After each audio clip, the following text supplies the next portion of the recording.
My name is Aksik, aka Annika. Welcome to my channel, whether you are new here or one of those ones who keep coming back, in which case, thank you. And it's time once again to have a bit of a late night coloring spell.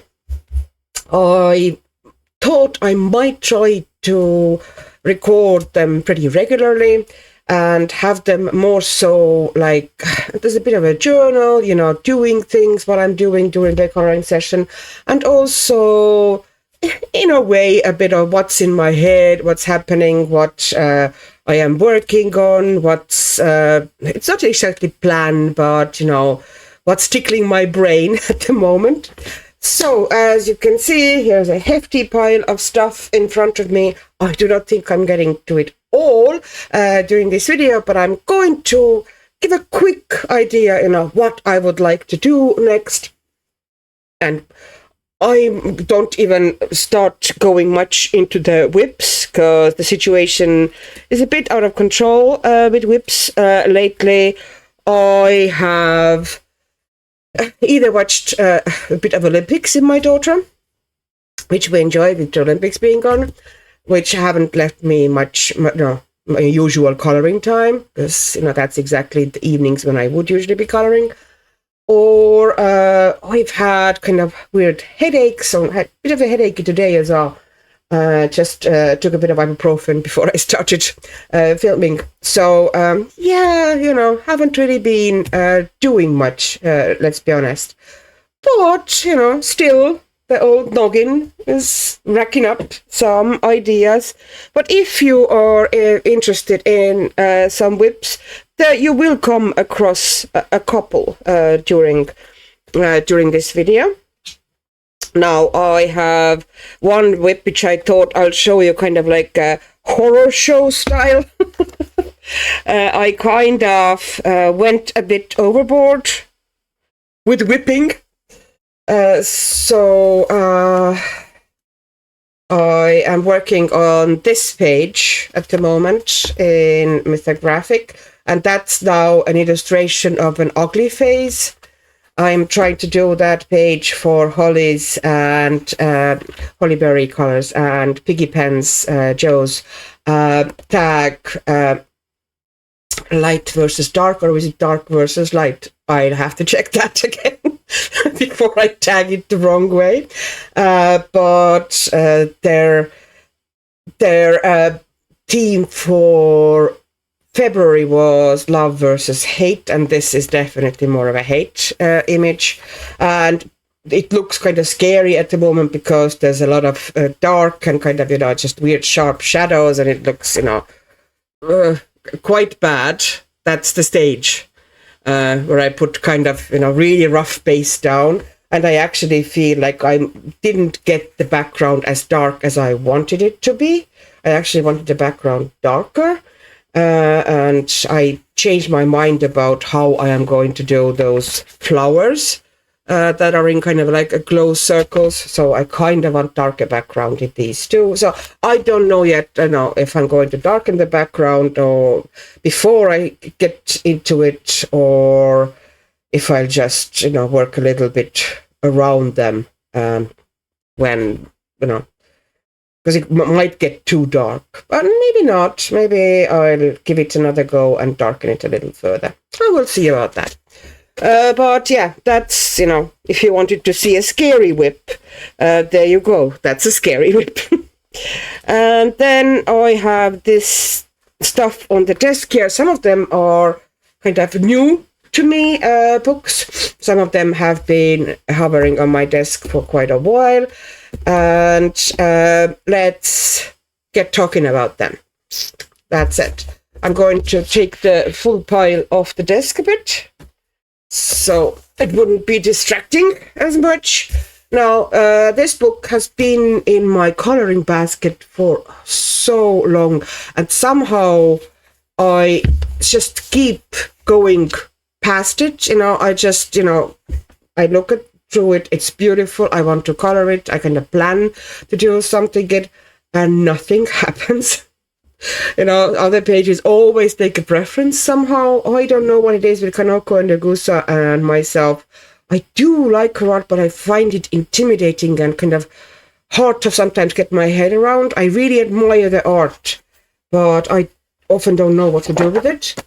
But the paper in this book is just amazing. Like this one, I just put down 2, or is it 3, water-based markers and quickly dissolved them, like direct on the paper.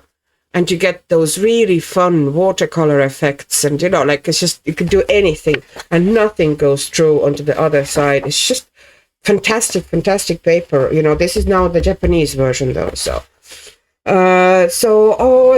In my head, I kind of went through it again and I found a page that I really loved. Oh, I thought I had put, okay, here it is. I really like this one. It's really interesting page, isn't it? Let me get you a bit closer. So maybe it's a bit too close. Wait a second. Well, not a big difference there, but at least maybe you can see a bit better. So I really like the line art and the kind of the page idea with the pigeons and the city kind of it reminds me a bit of like Netherlands vibe. This seems to be a canal or a river, and you know those kind of a townhouses and a bit of a Georgian vibe, or kind of a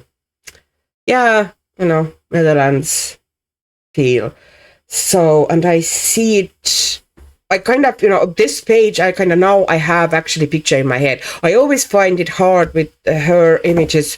I see other people's coloring and then say, oh yeah, of course, that of course was supposed to how, the space was supposed to be colored like that. But when I look at it, I only see line art. Often I don't get a picture in my head. I don't know what it is about it. But and they are really beautiful, like this page, gorgeous, love to color it, but I still don't get that, picture, what I'm doing with it. Whereas here, I actually got kind of a picture in my head, what I want to do. It will be complicated and possibly long, and, probably not definitely finished this month, but I, kind of might start, just throw something down, some markers down for myself, so I keep coming back to it. I have an idea. I have an idea for a fairly strong sky and fairly kind of a strong, really vibrant colors, and a lot of them on a page. They're varied. Not to go for very cityish, grayish vibe, but go like really strong and vibrant and punchy colors-wise. I don't know, but at least something is moving in my head. And then I have this one, which I just would like to work a little bit today on this one. Once again, I don't know how, that's probably better.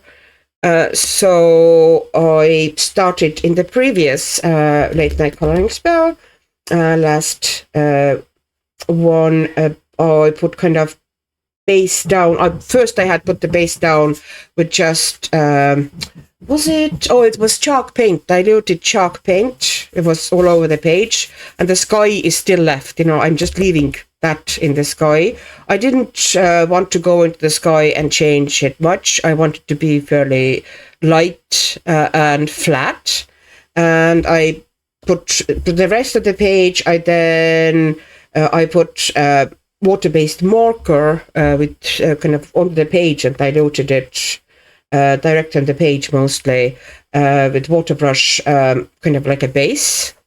And then on top of the image, that boat and the girl and the trees, that's all done now. The pencil work as well on top of it.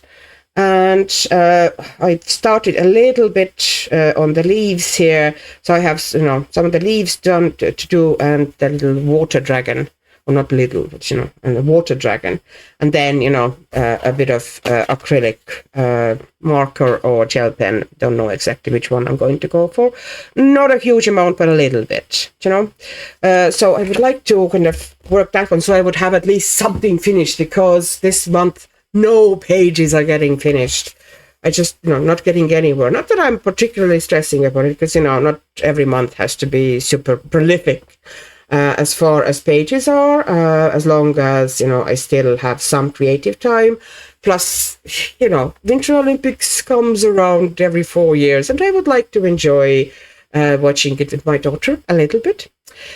So that's that. And then there's... let me take out next book. So that's Immortal Ink by Tanya Maya, El Rosé, and Francois Gauthier.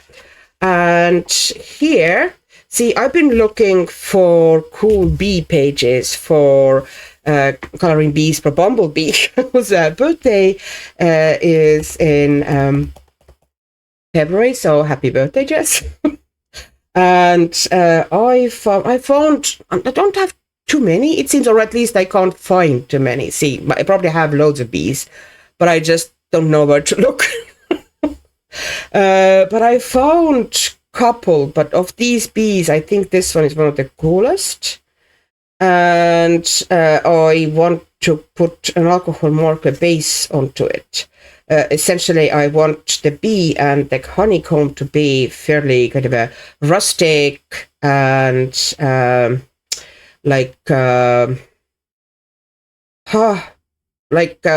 steampunky worn metal. And those flowers here, I want them in pretty neon tones. So I would like to do that. Kind of a quick base down, and let it settle, and then eventually go in with the pencil. It's going to be pretty much mostly flat base with the alcohol markers. The base here in these flowers I probably will do with water-based markers, neon ones, with a bit of a, diluting them a bit. Yep, so that's that one. Also want to get it sorted. And then I would like to get background into this image, Scotty. This is Mystic Art Mirrors. I got that image from the digital version of the Coloring Heaven magazine with her goddesses art, which has more images than her own kind of published on fantastic paper goddesses book. And I found that one there, and she's kind of a Nordic goddess of hunt, and she has a bit of a kind of wintry vibe. So I'm not still ready possibly to let go of winter. So I'm kind of thinking about just putting a bit of a background behind her and maybe do her. I printed her on toned paper, slightly toned paper. And but I don't know if I'm going to get to that today. We'll see. Then I found this book on Vintage, which is not new to anybody. A lot of people have this book. This is, who is the author of the art again? Walter Crane is the artist, and there's loads of pages here. A lot of it is very kind of a Zen doodly and wallpapery, but I like the art style. It's kind of, it's interesting and different. And once again, I can kind of imagine them finished. Like this one would look really fun, for example, finished. And just even the wallpapery pages, they're fun, and they are not like overly tiny and fiddly, although they would take time because they are, after all, quite detailed. They wouldn't drive me up the walls, and I do like the art style. Although I find the beast kind of hard to imagine how I would color him, but I'm sure I'm going to figure that out. And beauty looks absolutely beautiful. But here, what I actually wanted to kind of just show, I'm kind of wanting to make that page because it looks really lovely, kind of a wintry, it has wintry vibe to me anyways, and kind of a nighttime vibe as well. and I wanted to show how well the watercolor lays down here. I tested on this paper, this page. I'm not sure I want to finish this page because, you know, it's very, it didn't really go to me. It was more so I was testing the watercolors on the page that I didn't, you know, really care that much about. So I put down some granulating watercolors here. I might go back to it, I might not. But it takes watercolor really well, you know, unless you of course go over certain, you know, area, you know, several times. But other than that, it takes watercolor amazing. You know, nothing goes through. It barely even buckles. You know, it's not that thick of a paper, but it has lovely sizing. So yeah, if you come across to it, like I got it for €2 from Vinted. I was like, no, I'm not going to pass it because, you know, I like the art. I've seen it on other people's channels. I wanted it, but I never really, you know, I've had it in my basket even several times, but it's often not available. And then for €2, it was like, yeah, I'm going to pick it up because I do like the art and you know, the stories. Yeah, has some problematic bits, but hey, which one of them fairy tales doesn't? So yeah, I'm trying to see. It's Macmillan, but you know, when was it printed? It's printed in China anyway. A lot of books that are printed in China often have a better sizing, you know, funnily enough. And if I like the paper. So, yeah, like this one, once again, is a really cool double page spread. But I wouldn't, like here, I made the mistake possibly to go kind of fairly light and, you know, have those granulating, you know, I thought maybe would give a nice stone texture without doing much stone work. But I think because the foreground is also very busy, it doesn't really look great behind it, you know. I'd need to knock it back or make it darker to, you know, bring all the vines in the foreground a bit forward. So that, but yeah, cool book. I don't know if I'm going to get to that double page spread, but I would love to. And then another page for Bumblebee. Here, it's a really cool book. I love them. There was 3 of them, Maya Safstrom and Amazing Facts. Usually it's, you know, they're all amazing facts. But this one is Baby Animals. I got that from Maria, Color from Mother Retreat. She is wonderful. And I was thinking, when I was looking at the pages for Jess, there's something interesting, you know. I found this one. There's a bee page here, you know, childhood of a bee. The development of a bee is like, that would be cool. And I would like to do it like really simple way, like make it a super uncomplicated page. You know, it's just put quick color down, either with, I don't know, maybe pan pastels, or, you know, it's just, you know, don't complicate that for yourself at all. You know, don't go overboard. Just put some color down, you know, make it colorful. Because there's not really much to color here. You can see, you know, how tiny those bees are. And I certainly wouldn't go shading, you know, all of these honeycomb details. But I will probably shade the whole shape, you know, a bit. And the larva is supposed to be essentially white, from what I know, the queen bee larva. So I would actually, you know, this would be fun to do just on the camera. And then the last thing I was thinking about trying out on the camera was, okay, let me zoom you back a bit. This is Ghost Town, and this has been in my basket for, sorry, drink. This has been in my basket for so long. So very, very long. And I first saw it on Happy Catastrophe, Candace's channel. And she kind of started, I think she is doing it in a more serious way. Like she's actually, you know, working through it and trying to figure out the mystery, because the whole point of this book is that it's essentially mystery. You know, there's several questions they essentially pose here. You know, where are the questions again? yeah, who is missing, who took the cat, who stole the axe, and who owns the hat. And here's some, picture of the town, Pigeon Hollows, which I just love the name of that place. Really cute houses. I like the art style. Have to agree with Maya, it is a cool art style. And here's all the characters, aka suspects. They are pre-colored, which I'm usually not awfully keen on.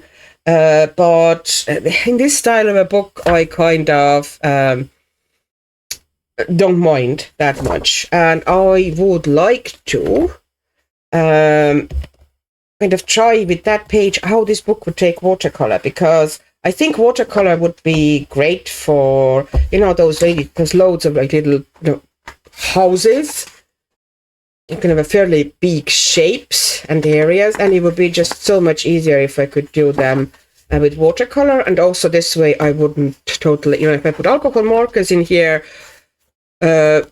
this text will become unreadable often, and I think you actually need to be able to read that text to, kind of solve the mystery. But it's not really, essential or anything. So if I can't work watercolors well, then I figure out something else, or I just might go for good old alcohol markers. Who knows? But I think it would look, cooler and fun if I could just put some color variations down, higgledy-piggledy onto the page. So I might actually, possibly, I don't know yet. I'm going to go and kind of have a quick contemplation and then decide what is going to be my first victim. Oh, here we have the first victim again. The setup is already now, I don't know if it's the most sensible way to put the paints on, but put the book, but it just worked layout wise for me the best, so you can actually see the paints as well. And here we don't want to do very elaborate shading. It's more like color splashing onto the page, which I think, to me anyway, would be kind of the best style for this book if I were to go for it a bit more, because the mystery itself kind of intrigued me, so I would love to kind of try to deal with it. So the brush I have is Princeton Neptune round. It's a number 8, which should be kind of sensible enough size for that. I could even use bigger one because everything is quite big in here. And the dog opened the door once again, and maybe you can hear the tippy taps, maybe you can't. But trust me, they're there. Anyways, I would kind of like to go for very warm vibes here instead of like spooky and scary. I'd like to go warm. And I'm not doing a winter scene because that's not winter. Those houses are grey, but I would like to give them a bit of a kind of a bluish distance tinge. So I'm taking some of the royal blue here, and I'm adding a spot of Payne's grey, maybe. Just kind of slightly more neutralize it, but still have the bluish tinge. I might have given a bit too much of Payne's grey, so I'm going to give a bit more of the royal blue. This is, sorry, I didn't mention to you, this is Rosa watercolors. Here they are. That's my selection anyway. I find in Europe, at least, I'm pretty sure they do worldwide as well. You can buy them at a very good price and individual pans, which I like, not just limited to getting the whole set, which is mostly the case on Amazon. Although I can link to Amazon underneath as well if you, would like to. They're brilliant watercolors, really nice, very vibrant, really easy to work with. But you could get individual pans. Arte Miranda is the name. I think it's Arte Miranda, yes, or is it Hartem? I will check, and I will put the link if I know. Please, remember, Aksik, to put the link underneath the video. If I didn't, remind me in the comments, okay? And once again, I would appreciate any kind of a quick likes or quick comments, even if you just put a smiley or a frowny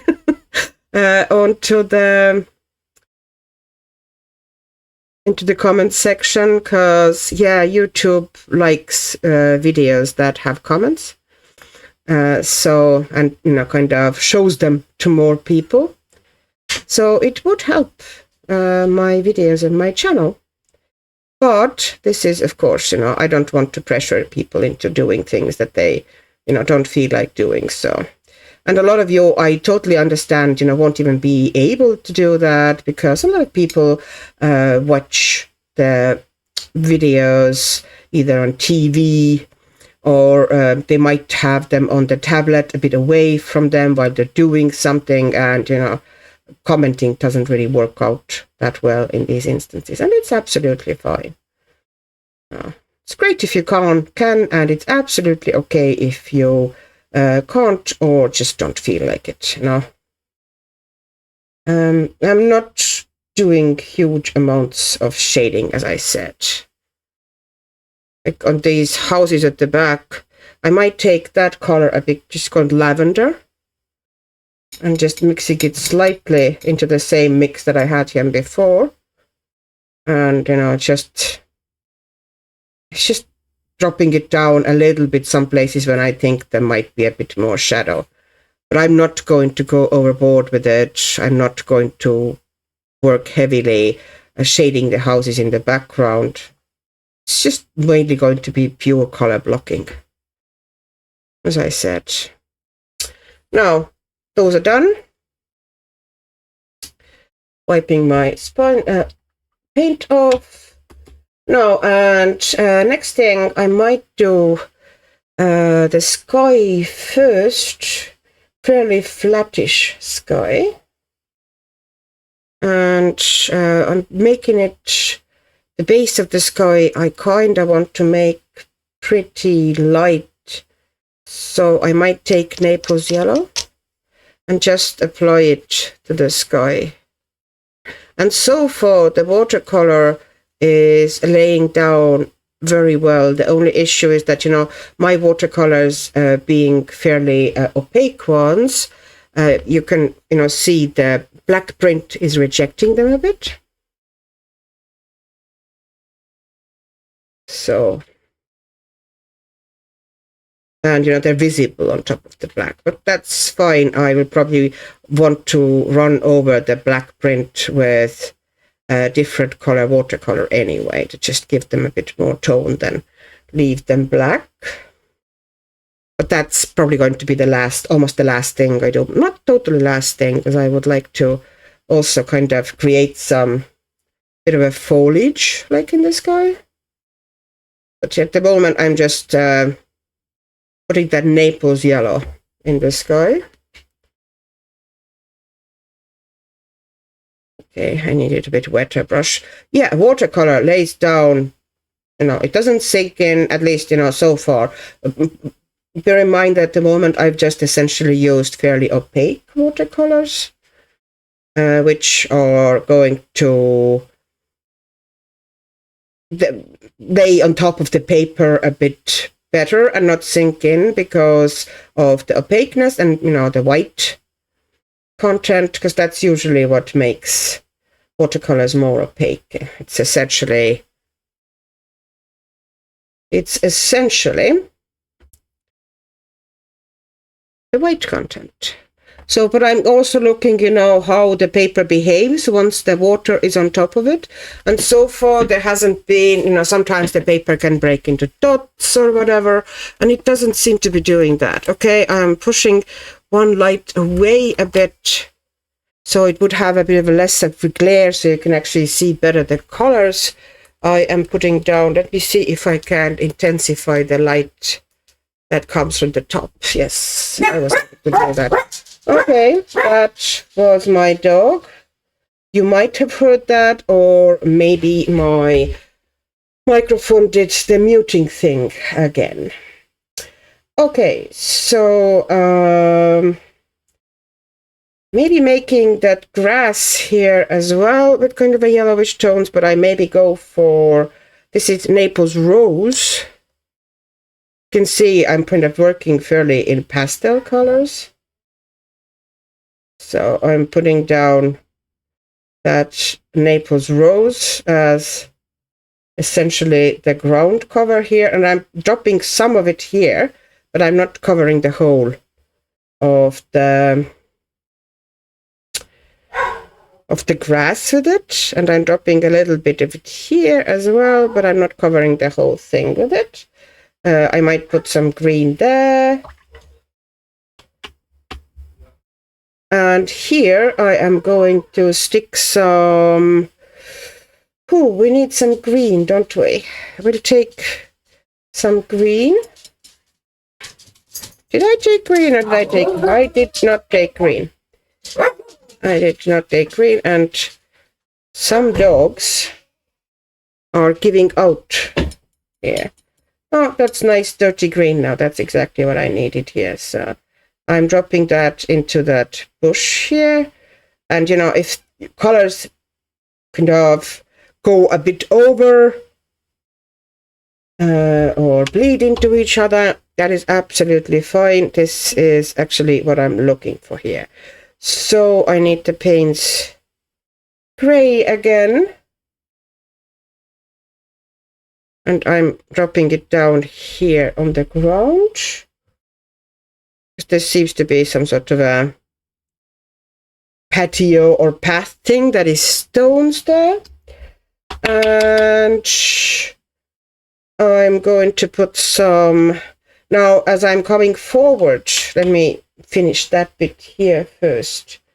So there's fences there. I'm actually going over that fence because the fence is going to be darker. No, I'm working pretty wet now. I don't know if you can see, but it's quite wet. And maybe a bit of lavender here as a shadow. I'm going to put some of the pink, the Naples pink, into it as well, because it would neutralize it a bit, but it would still have a bit of a shadow effect, like that, there. No? And I'm bringing it to the grass here, and I want the grass to be warm, but not very dark. So I'm taking maybe this olive yellow, not yellow, olive green. Sheesh.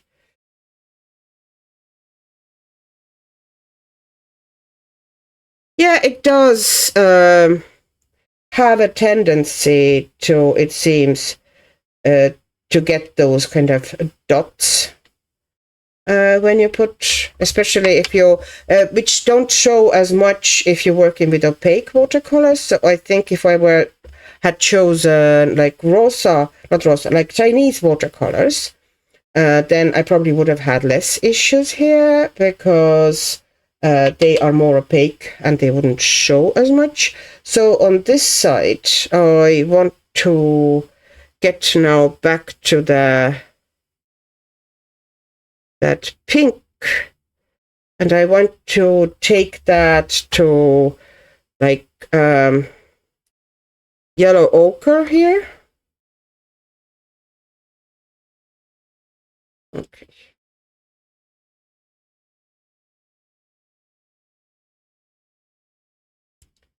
Just, you know, I'm not trying to make them super matchy, but I will put a little bit of that green from that side in here as well. So it would have a little bit of cohesiveness. And the stuff at the front, I would like to put something more in here because it looks like naked, doesn't it?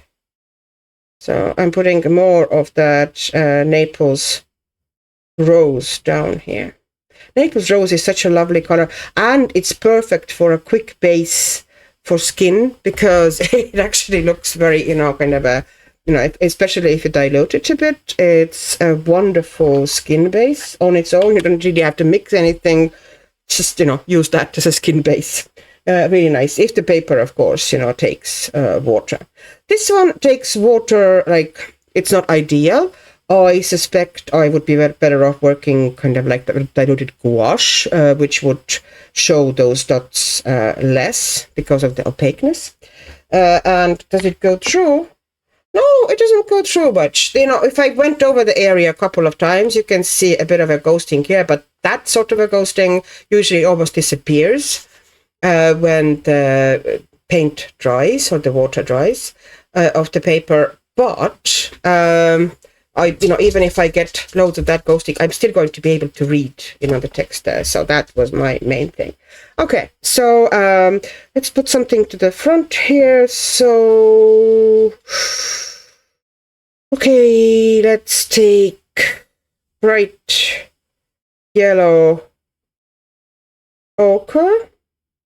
I'm dropping some of it into those top of those plants here as well. And onto the ground. And I'm taking some of the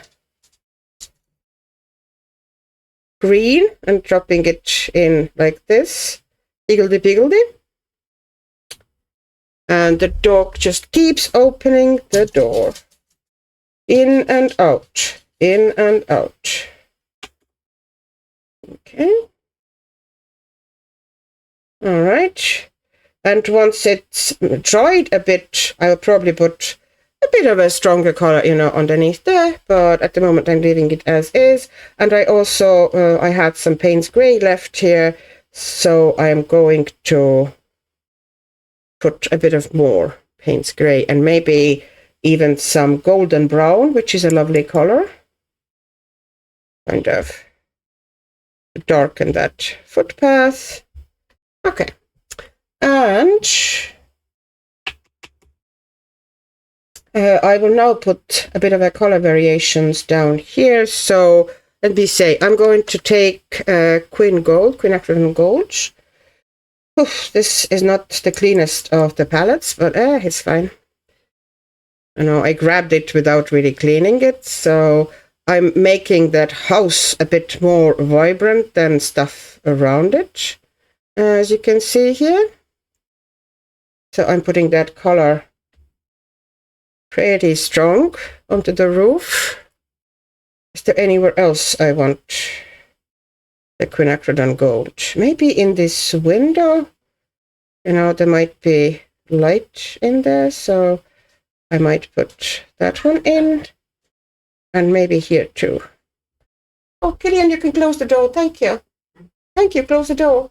Thanks. Yeah, I'm recording. It's fine. Yeah. Are you okay? Thank you. There you go. Just added some water here at the bottom, so it would be slightly darker at the top. Bit of a variation. Easiest way to put it down.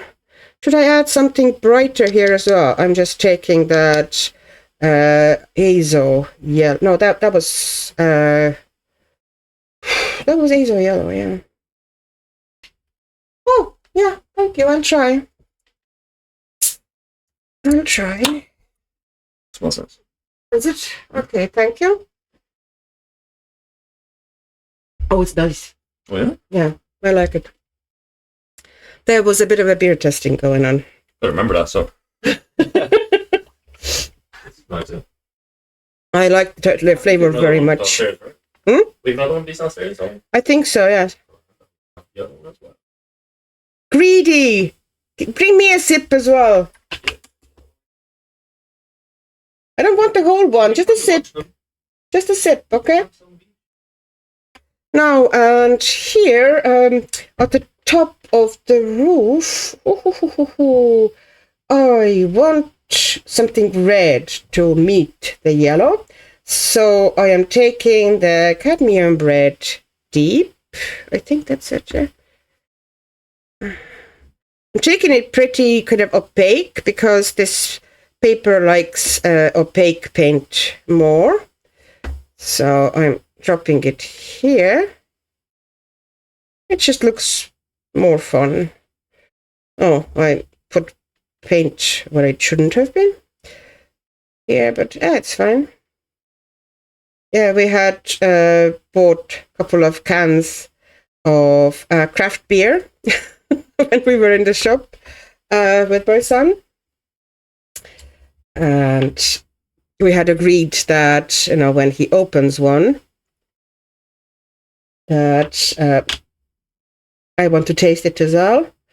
I don't consume much alcohol. In fact, nowadays, almost none. But I do like the taste of the beer occasionally.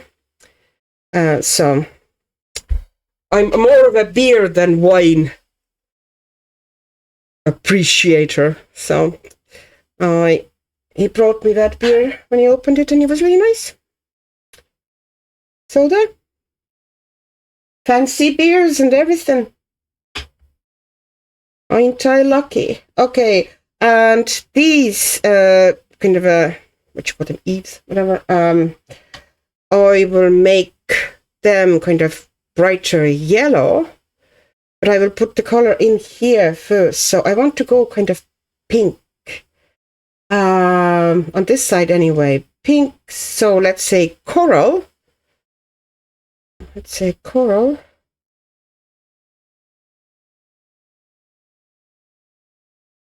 There we go.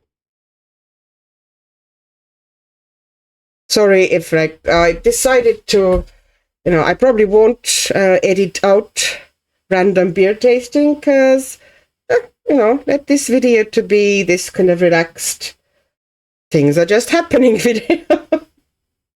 Life goes on. You know. No, and I'm putting a bit of yellow there, and I'm putting a bit yellow there, and where should I put? Oh, here maybe at the bottom of the house as well. I'm just, you know, kind of trying to drop it down almost in random spots and create like color stains and variations. So it just would, you know, look appealing and fun to me. Because I don't want it to be like, I don't want to go in with deep shading here. It wouldn't really work much, I don't think, anyway, for this image. I think kind of fun little color variations would work better here. So I am grabbing some of the, this is Azo Yellow again. And I'm just mixing it with the coral and bringing it down here. Actually, I am doing this window frame with it as well. So, you know, I don't want to like overwork this image.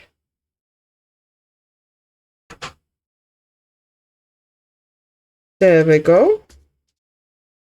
And here, I would actually like, you know, if, you know, like a bit of a splattery, you know, colors running into each other, you know, fairly loose effect. And I'm just giving the paint that is left on my paintbrush, I'm just going to take it all over this area. And once I'm done, I'm probably going to make... okay, I need to now do the same thing here at the bottom, sorry.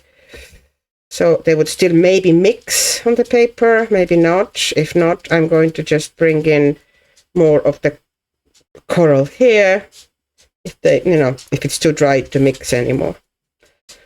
Because once it mixes, it does sink into the paper, you know, that's just going to happen. Nothing out of the ordinary there. So now it mixes. And taking that Azo Yellow again. And it's really nice bright yellow.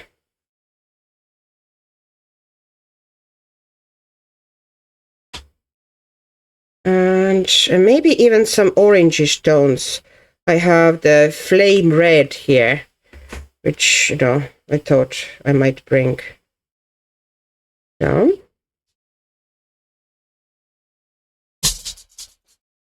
You know, not trying to overthink it. I'm trying to be very loose. This is actually something that I need to kind of practice more with watercolors. You know, kind of, I tend to be quite often quite tight with them and quite organized and neat. And I actually think a lot of things would look cooler if I just were working a bit looser. And here on this side of the house, I'm going to put down kind of like a creamy base, I think. And then I let it slightly dry and then put kind of purple shadows in where I want them. You know, all over the house. So maybe then almost like the stuff that is in the sky. So that's Naples yellow.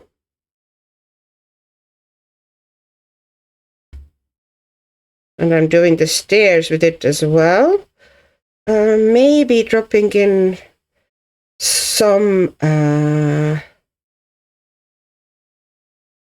tiny bit of coral here. It's very strong at the moment, the coral here, so I'm diluting it. Now. And I need to give color to these as well.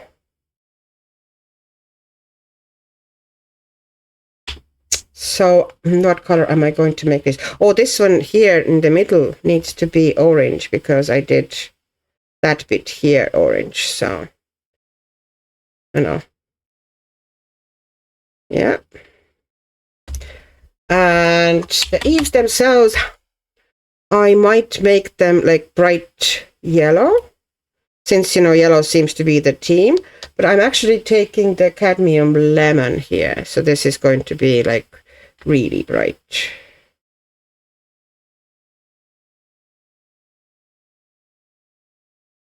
These are now, you know, proper watercolors.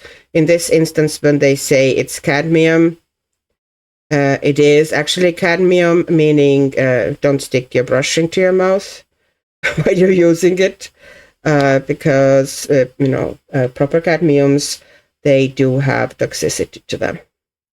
You would need to consume a fair bit to it actually, you know, be dangerous to you, but, you know, why tempt fate? Okay, and now I will take, okay, I'm going to put down fences. Let's put down fences. Maybe with burnt umber. So that's, I think it's here. So, oops, I should have activated a bit longer. Yeah. Okay. Maybe even more.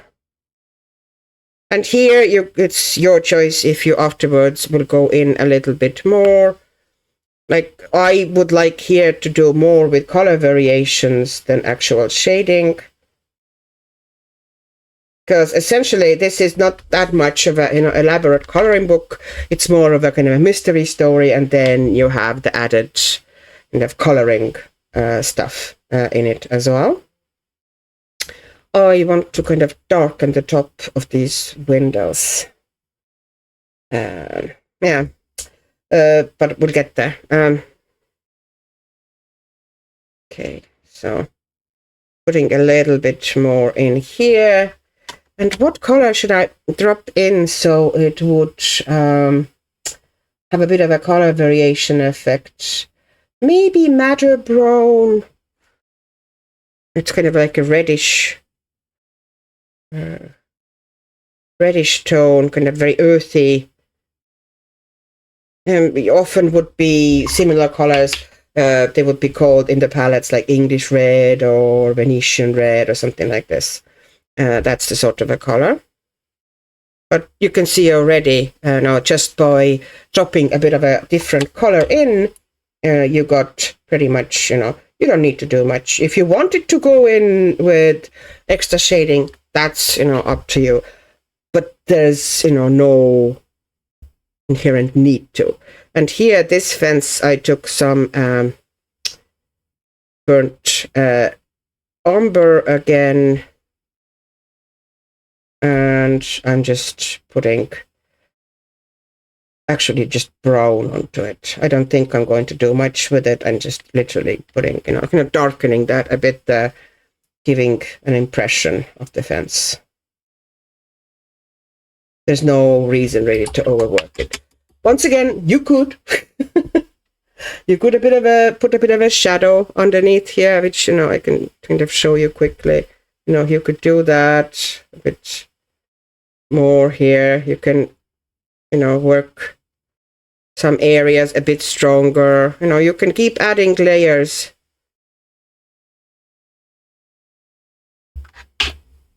And then go over the edges a bit, maybe to soften here and there. And here as well, if you want to. But you certainly don't have to do that. And if you go like this, wet on top of wet, it will most certainly, pretty certain it will go through. But it does not really matter. So, at least, in my head, I don't think it's very important. What did I want to do? Oh, I wanted to kind of really darken the tops of these windows. Yeah. Kind of give them a bit more oomph. Yeah. Because otherwise they kind of blend into the walls. So I do want there to be light inside. But I also want to have some contrast there with the walls around them. A bit, As you can see, I'm not exactly doing elaborate work here. I'm just putting a rough shape into the window, and then I'm going back with a wet brush, damp brush, not that wet, but damp brush. And, rinsing it in between, so I would contaminate the center. And that's it. No, I'm not going super complicated here. Okay, now I need some of the coral pink, but I need it diluted and quite wet. Okay, here we are. And I also need some, okay, that, nice, it's fine. Some of the quinacridone gold, but also kind of diluted and quite wet. Okay. Now I'm going to the top of that sky here, and I'm kind of creating rough foliage. The dog opened the door again, didn't it? Is it already gone, the first one you had? No, I know I'm going to be Oh, finished soon, and I'm going to be busy for the next bit. Won't be able to go downstairs. well, that's nice too. Very light, kind of feels very. I like them both. Previous are maybe a little bit more. The dog in you? I have no idea. Yeah, thank you. No, that was me and my son again. And just in case you're worrying that I'm letting underage people drink, he is a whole 19 years of old. So he totally can have a bit of a fancy IPA beer on Friday night if he feels like it. So that. Okay, and I might put a little bit more here. So I'm just creating that. And now I'm letting that to dry a bit. And then I'm going to put more foliage here on the top with the pink. Kind of like a variation. And that pretty much will be my sky. I'm not going to be... Maybe I should kind of tap here and there, you know, because there's smaller branches and trees there as well.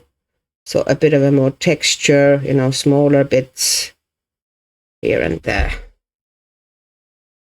I should have possibly put brown on top of the tree before I did that, but hey. I'm just taking now the burnt umber and I'm going over the tree with the burnt umber, not that much to give it color, but essentially I'm wiping off the residues of the lighter colors from the black with it. So I'm just leaving them black. I'm not going to be playing, you know, and trying to bring them into the brown. And now the house has slightly dried. So we need to get something purplish. So I'm taking violet. Where's the violet? Is that violet? No, that is so not violet. Okay, let's clean that up.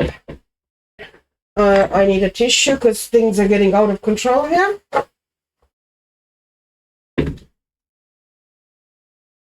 If there's a little bit mixing in, that's actually good for slight neutralizing, you know, different colors.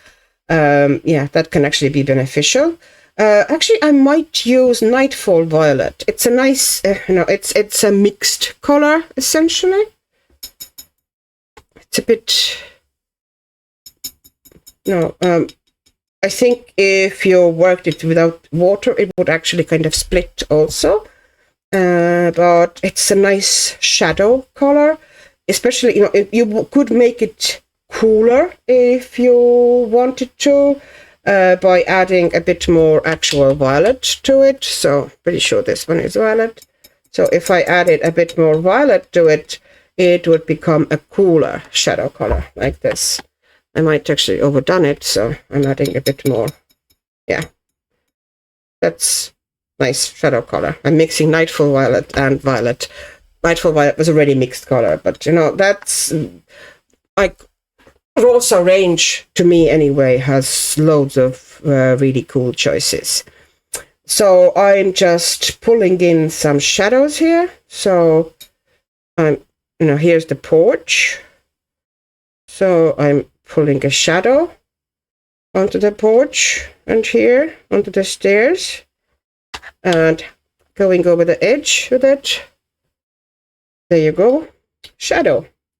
And here underneath the roof and this corner and this, you know, wall bit here. And underneath this bit of the roof, there's going to be shadow as well. So I'm just creating it there. And just very slightly softening. Like these shadows would be pretty sharp. But often it just looks nicer if you kind of soften the shadows a little bit. I'm putting it kind of here underneath, like basically the base of the house as well, just to have that a bit darker. Now this bit here is also going to be in shadow because it's kind of a like little terrace or porch here. So I'm just dropping a bit of a purple in here to differentiate it from the area that isn't shadowed.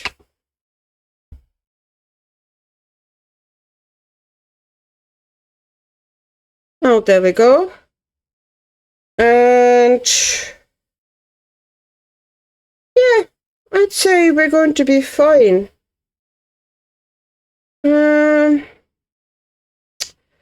Where else are we going to put it? Okay, we're going to definitely put it. Do I have enough of it left?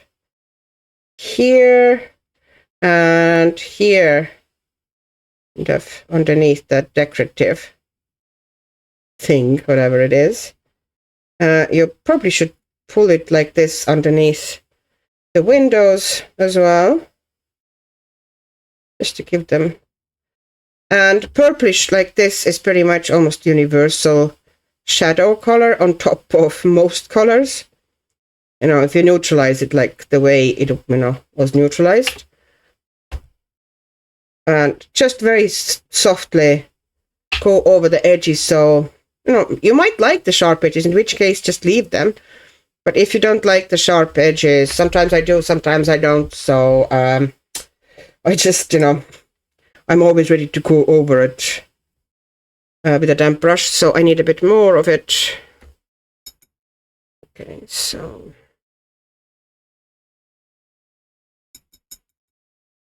okay. Oops, I took Caput Mortuum instead of Nightfall Violet. Okay. Mixing them together. And I'm adding a tiny bit of violet to them. Just to, and maybe dilute it a bit more with water. They were a bit too dark here, a bit too undiluted. And I might, now when it's a bit stronger, I might add a bit more here, so it's going to be more in a shadow. Oops, I got some onto that pillar here, which should not have had the purple on it. Okay. Okay. I'm also going to put some down here, the top bottom of the bushes, just like a shadow for these two. And maybe just do, you know, I'm tapping with a damp brush on top of it, so it would look a bit better. Here, that pillar now annoys me, so I'm taking a bit of kind of a brighter yellow and I'm just going over it to see if that can save it a bit. Okay. All right, and here also I'm going very, very thin line underneath that roof bit. I might want to tighten the shadows, you know, kind of darken them a bit everywhere. If I, you know, this is like you go as much or as little as you want.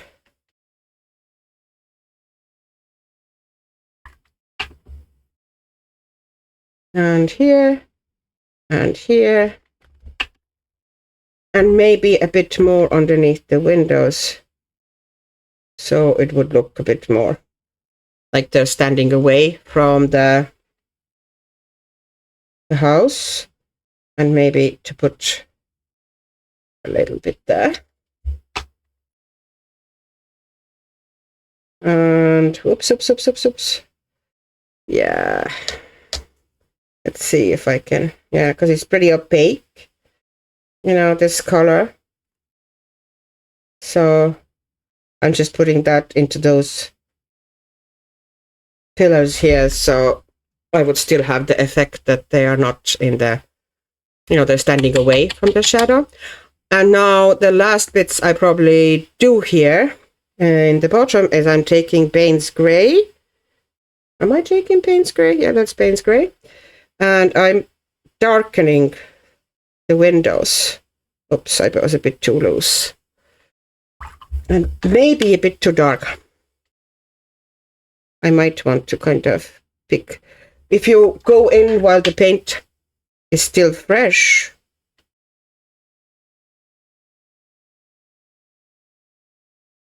you can still pick some of it up.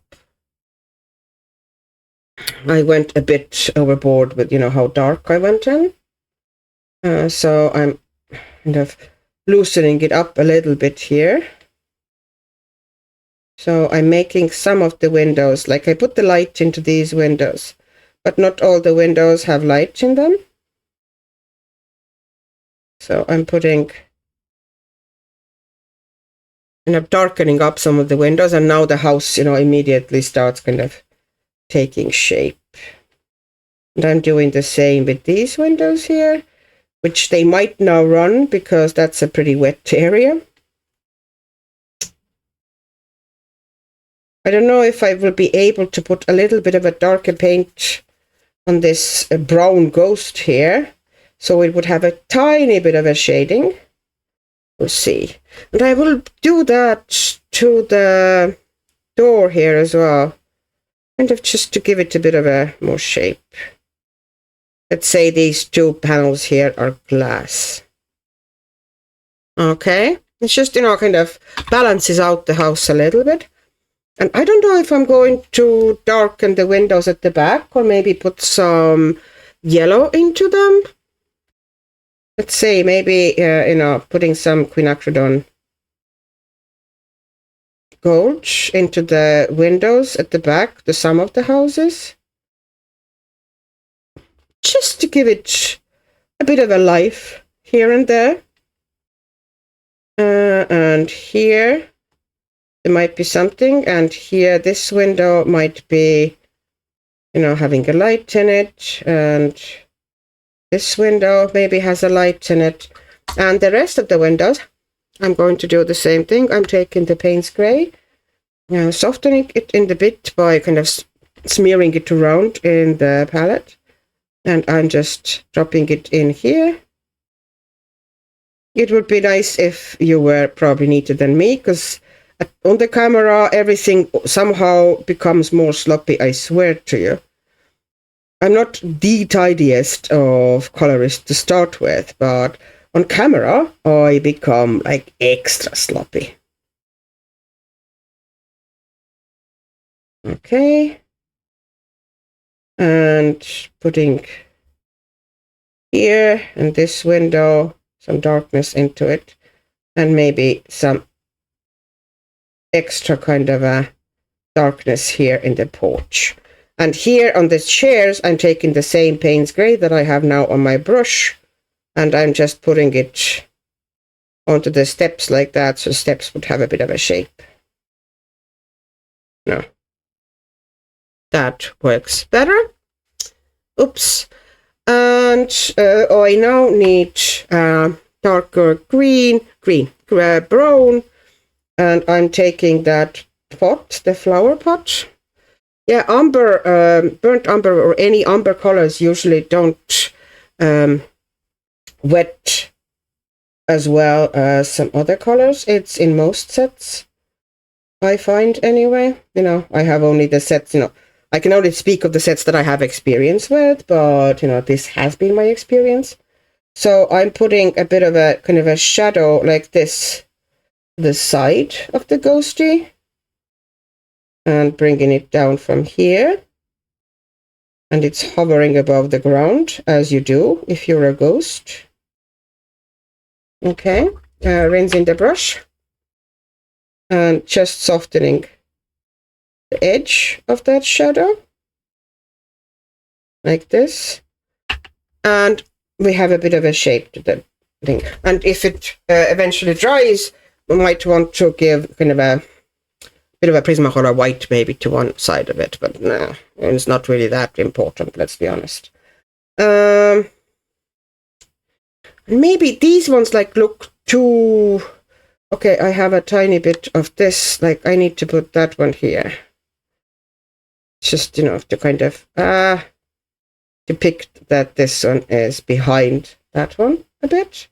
And maybe put tiny bit of that kind of shadow color here on top of the red as well. To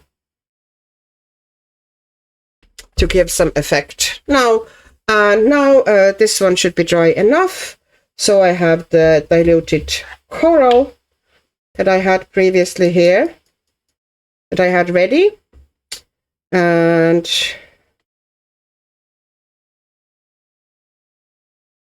it's just kind of trying to make it, fairly haphazard.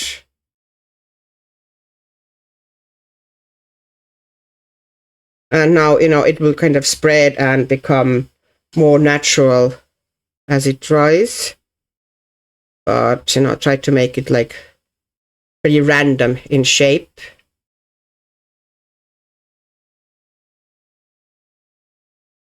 And some kind of a smaller dabs, and some kind of a bigger foliage areas. Now, and I think that's it. And how long did it take me? Approximately 50 minutes. Okay, well, that's longer than I thought. I don't know if I'm going to kind of shorten it, but I might just leave it in as is. And, you know, just tell you that you can skip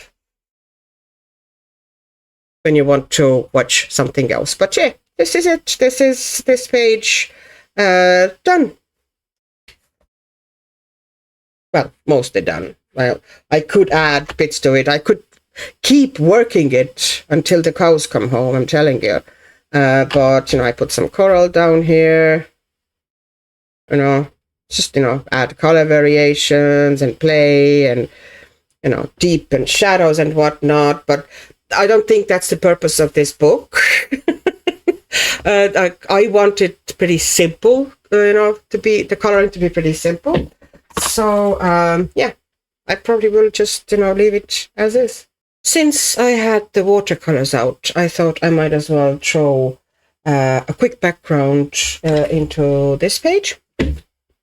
And maybe some, you know, quick base onto some of her clothes and the wolf as well. Okay, before I do all that, I hope it won't now run, but it annoys me. Okay, just pulling that there. Okay, now image is now finished. Okay, and I am going to do the background fairly neutral and dark. I don't know if I'm going to put eventually some trees into it, but at the moment I'm just putting down kind of like Payne's Gray essentially, with not many other colors at all. To be honest, this is my first time putting water onto this paper. Going straight in. So I want the corners to be pretty darn dark. It lays down nice though. Well, it seems to be laying down nice. And then kind of lightening it slightly around here. Okay. That's going to be probably wolf as well, that corner here, but you know, just putting some color in there. And maybe even, you know, slightly darken it in this area. And then bringing it, don't let it too much into the wolf.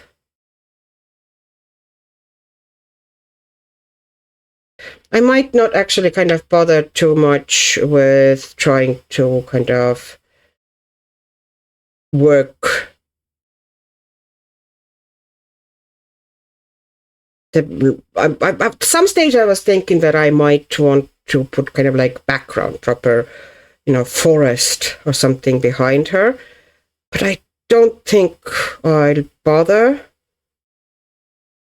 I'll just put nice strong background in here, you know, kind of that strong gray with a bit of a variations, and that I think is going to be enough.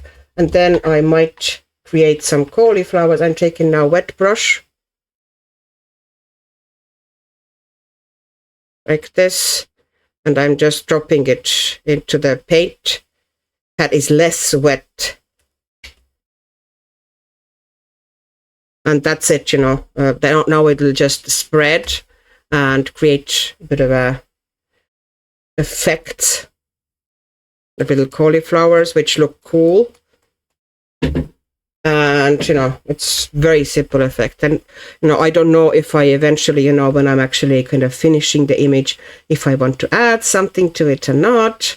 But quite likely the answer is no. So,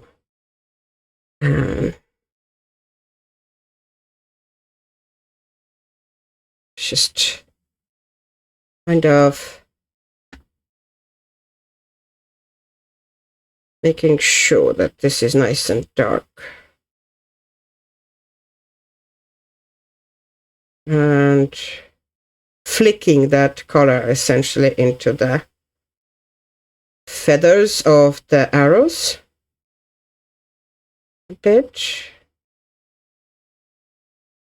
And I'm making sure that it's nice and dark around the arrows, because the easiest way to give nice fluffy arrows is to go eventually over the edges of the arrows with the white pencil. I'm going to flick them out onto the dark surface around them, and it would look really effective. So that's one of the easiest ways to kind of get the fluffy edges. I can maybe film that eventually when I'm doing that. And that's why I like to have like dark background already around something. And now I just wet the brush, and I'm kind of bringing these together. Okay, I got some paint onto the bow as well. I'm just maybe cleaning it a little bit out. No, I can't really, but it's fine. It's fine. And I'm here, I kind of missed some bits, so I'm tightening things up. And here as well, I want, there's a fur here, so I'm kind of flicking it inside the kind of like ragged edges of the fur, like this, and making sure that it's nice and dark around the fur, so it's going to be super easy to create fluffy fur edges with a white pencil afterwards, the same as it would be with feathers essentially. Now I'm taking, once again, I rinse the brush. Oops, I might have had it too wet here. And just flicking it onto this background, and we get little cool effects there. Yeah.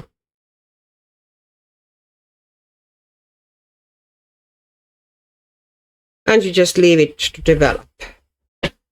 And it'll change and develop as it dries, it'll keep moving. So, oops, I just smeared my sleeve through it. That's fine. This is going to be a dark green dress anyway, so I'm not particularly bothered. But this has happened to me more than once. Okay, I need to get something dry here. Just lifting it a bit with the tissue, so it would stop kind of running back into it. Okay, I'm letting that area to dry a little before I go in with the green, but I want to make sure that there's nice and dark area here, so because I smeared most of the paint with my sleeves onto it. That's the price of comfort. Okay. And maybe tiny sprinkles of water here as well, so I would get some effects there. Okay. And you can sprinkle the water onto the drying paint in different stages, couple of times, so you would get like, at first you get kind of wider effects, and then as the paint dries and you put the water onto it, spray the water, splatter the water onto it, you get kind of like tighter shapes, as the paint dries. So you might want to kind of try to do it in stages. Just suggestions. Okay, so now I want to put some color into the wolf, and I think I'm going to put kind of, the color's name is golden brown, and that color actually kind of splits a little. It gives interesting effect, so it's like ready-made fur. So which one is golden brown? Okay, that one is golden brown. And I'm just kind of putting it into the wolf. I wet the wolf a little bit. And I'm trying not to go too dark, but at the same time, I want a good base. It's just easier to put the fur down if you have nice base underwolf. And that will slightly, you know, split that color and give some color variations. Okay. The wolf is here behind her arm as well, and here. So, putting the same color here. And the whole base of it is going to be pretty dark. It's more so, you know, fighting the darkness with pencils. No. And you can see how it's already starting to, you know, on this paper actually, you can see the granulation pretty well, although the dampness and the bit of a glare that you get from the lights is slightly hindering you. But, you know, once again, I am coloring light at night. That's just how it is. Now let's try to put something into her hair. I want the base of her hair to be pretty bright, although I'm going to make it dark brown, but I want slight kind of like chestnut or reddish undertones. So I'm taking burnt sienna. It's not going to stay that color. This is going to be the color that is the base of the hair. And it's just going to kind of essentially be the highlights color of the hair. So this is pretty decent brush, I have to say. It was a good recommendation from one of my wonderful commenters, Waymeyer 01, I think. If I said your name wrong, please excuse me. So, yeah, once again, you know, working still in Rosa watercolors because I had them out, you know, I didn't want to switch them out, but also they are fantastic. Really like them. And at the moment, I didn't feel like working kind of, you know, my student grade or cheaper watercolors. Those actually are very good, you know, they are cheap, but they are also amazing quality. It's just... there are, you know, pretty decent priced sets available. They are not, of course, as cheap as Chinese watercolors, but also, you know, the quality is fantastic. I presume in States you might have trouble. I don't know, even I haven't investigating. Can you get in US, for example, or other countries, you know, how is the availability of single pans? In Europe, there's a really good place, as I already mentioned, some Spanish website, which I will try to remember and put underneath the video. Yeah. But there's also very good sets, you know, that you can just use. But, you know, a lot of specialty colors and newer colors and kind of fun colors are easier to find if you buy the watercolors with the, you know, in a single pans, you know, in a place that sells them separately like this. Okay, so now I would like to kind of do something with that fur as well. And I'm going to use, this is another one of really cool colors that is called Carbon Yellow. And it's a splitting watercolor once again. And it kind of gives those interesting effects, you know, it goes down like warm gray, but it splits into a bit of a kind of like yellow and grayish tones. It just looks cool. It looks cool like in stonework and fur and, you know, elements like this. So there's a bit of a fur here as well. So, you know, it's once again, you know, something grayish brownish, but it's slightly different grayish brownish that what I had on the wolf. So they won't be identical. And the arrows, the arrowheads also, you know, I won't leave them white. They would have kind of darker feathers, I think, on them. You know, everything in this image is not going to be very light.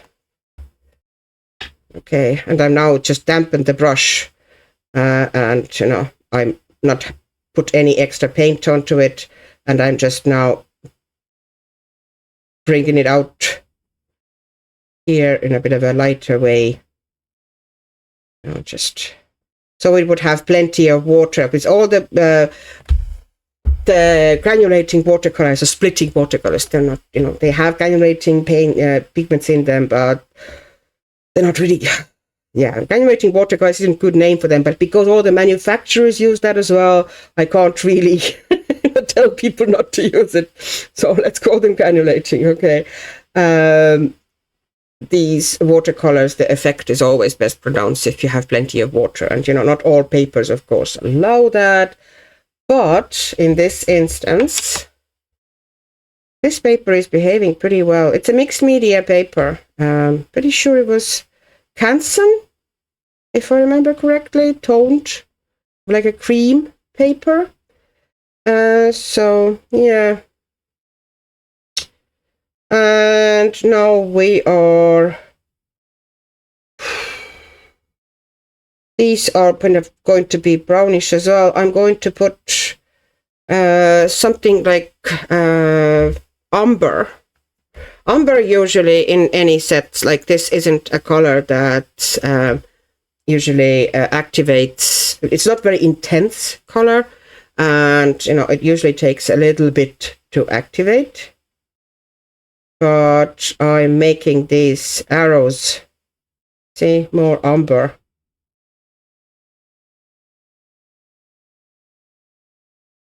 Of very earthy color instead of having white arrowheads. And let's see, the bow, diluted sepia, maybe, yes. So sepia is here, and I'm just, you know, using the same area on the palette. Not very diluted actually, because I will probably just put the highlights in with pencils. So I'm actually making it pretty dark, or maybe a little bit less dark. Sepia is pretty intense. Now, and I want, you know, dark background for all the fluffy things, you know, the fur and the feathers. Oh, I want something dark behind them, so it would be very easy for me to give them nice highlighted fluffy edges. It just works better that way.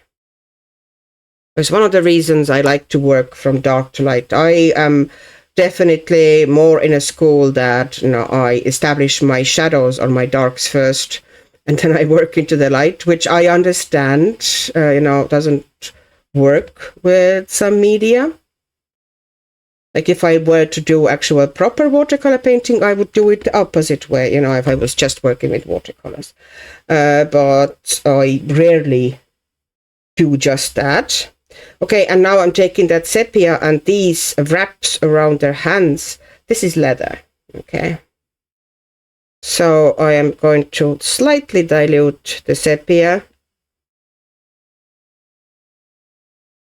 And I'm putting these here, you know, this bit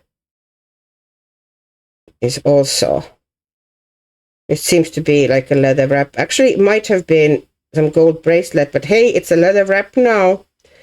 And this, the dress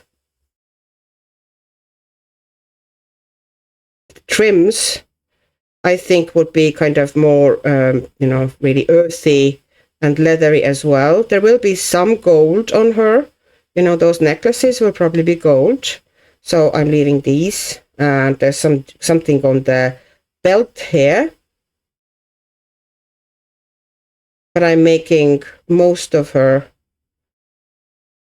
outfit really earthy.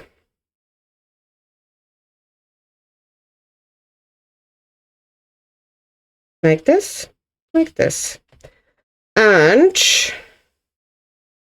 and I'm also, now I think this is dry enough. I can make her dress green.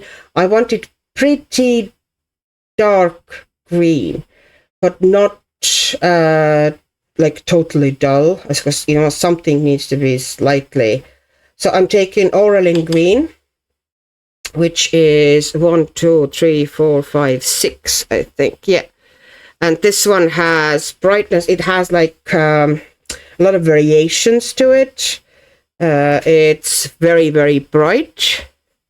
But it also, you know, if you put it down thick, it's darker. But it has kind of like almost glowy quality to it. Like really like, I like Oralins, pretty much all Oralin colors. They're beautiful. So although, you know, her dress is going to be green and fairly earthy, it does have, you know, you can see yourself, you know. I don't know if you can actually, but yeah, it kind of glows on the paper, that color. Yeah, to me, all the Oralin colors are really beautiful. Always been a fan. So it's very easy now to just go back later in it. Here I have to be careful because I don't want to, you know, big huge runs to it. But it's going to be pretty darn easy here. So, okay. So I understand that a lot of colors on her look very similar, and they will be. I have to say, quite similar, but I can't really, you know, I want her to be very earthy, so a lot of the colors will be kind of blending together. That is one of the reasons I wanted the dress to be a bit, you know, still very earthy, but, you know, a bit of a glow to it. And I will take it darker with pencils, but some of that glowy, very warm quality of it will still be glowing through. So here you can see I'm, you know, working with the point of the brush, and because I was rushing, you know, I wasn't the most tidy, but this point has good enough, this brush has good enough point that you can do, you know, pretty small detailed areas with it. And it also has enough body to put down pretty decent swathes of paint at the same time. And I'm trying to get that in between. See, you know, I was able to go to very small area very cleanly if I actually, you know, kind of tried. Sometimes I just kind of, you know, I'm not very bothered to be super tidy here, this bit. And now I need to do that fancy sleeve here as well. And I'm keeping it all green, you know, I'm not trying to, you know, theoretically, I suspect I could have made that like kind of like a cape or overcoat type of a thing, you know, that sleeve here. But I think it would look better if it's just, you know, one color. So now I'm just making sure that I have nice, strong color everywhere. And now we're getting to that area that I smeared pretty badly. But it's going to be fine. You know, once I put the green onto it, it'll actually look good because it's like self-made shadow there. You see? And, you know, as I said, if accidents happen, they're fine. They're easily fixed. Now, and I might also... No, I think these bits will all be gold. Okay. And onto the face, I'm going to be super lazy today. I'm just taking the Naples Rose, which I think would be a great color in anybody's arsenal who kind of, you know, wants to do an occasional portrait and, you know, wants to put watercolor base down. You know, if you're not feeling like you're bothered at the time to do color mixing and kind of, you know, figure out, then this is nice neutral base that you can just throw down, in a diluted form, of course, like this. And you can pretty much build any skin tones on top of it. Well, Caucasians are, of course, easier because it's reasonably light. If you're going for darker skin tones, then, burnt sienna and such are your friends. They are great for kind of a glowy, warm basis for darker skin. Sienna, burnt sienna. Yeah, that should be fine. So now we have that one down. Oops, I have that there. And now I have a bit of a coral here from previous diluted coral. So I'm going to, maybe not enough, but I'm going to stick that onto the nose and onto underneath the eyes here. And a bit here on the chin. And even a bit on the fingers. And I'm rinsing the brush. And now tapping it out so it wouldn't be too wet, because if I put too wet of a brush now onto that, you get cauliflowers on the face. Because that's how cauliflowers happens. If the paint underneath is drier than paint on your brush, if there's more water on your brush than it is on the paper, but paint is still wet on the paper, you tend to get cauliflowers. So the moment I just worked tiny bit, like just very tiny bit of the pink undertones already onto the nose and chin and cheeks. I could have gone stronger, but to be honest, I would prefer to do that with a pencil anyway. And now the last thing I'm going to do I have any quinacridone gold left here? Yeah, Quin Gold is a nice base for gold, literally. Yeah, we need a bit more. So, Quin Gold. Here we go. Just very, very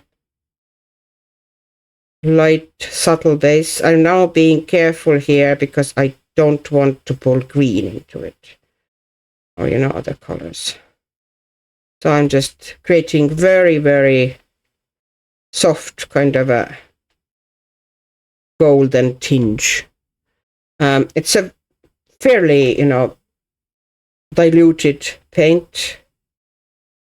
And it's not very bright yellow. It's more of a earthy, but nice and rich tone, which gives very natural looking gold. If you use that as a base. It works well with green golds and such. I have green on the wolf. Okay. That's fine. Just wiped it out. Like this. And that's the base. That's it. Now I'm going to put it aside to dry, and I am done. And it only took me, less than half an hour. This is now victim number 3. And this is the B page, which is, I find, kind of a unique page for our wonderful coloring bumblebee. So, it's very on the nose, but here we go. This is pan pastels. I've had them for ages. I keep forgetting. They've been kind of put away nicely and neatly to a different shelf, and because of that, I almost never take them out. So I was like, I'm going to use pan pastels. I don't know how they will do in this paper. It's fairly smooth paper, so probably not great, but we'll see. So I am taking. I've forgotten all their names. I think this one here is, that's Hansa yellow, and that's diarylite yellow. And that is orange. Okay. So this is Hansa yellow. So I'm taking the Hansa yellow onto my tool, and I'm putting Hansa yellow on each of the bees. Bit of a glow around them. This is the queen. And it's a hilarious page, like hilarious, but it actually tells you the life cycle of the bees. So, fertilized eggs become workers, meaning girls, and unfertilized eggs become drones, boys. And apparently only girl bees can sting. And this is the life cycle of the bee. So newborn bee is cleaning and guarding, and it says child labor. You can see the next bee feeds larvae, and it has a little cook's hat on it. And the another one, the next stage is building cells, and then next stage is collecting nectar, and then there's RAIP, and what about my pension? I think that book is just fantastic. So far, pastels are going down pretty darn nice in here. Okay, so let's put the glow here, and for this one, that is actually the larvae. That's the queen larvae here, and apparently for a new queen to develop, the fertilized eggs must be laid an extra large queen cell, and then the larva is exclusively fed with a very nutritious royal jelly. Ordinary larvae get to eat mostly pollen and honey. Poor ordinary larvae. Worker bees born during the summer live for just a few weeks, while the queen can live to be 5 years old.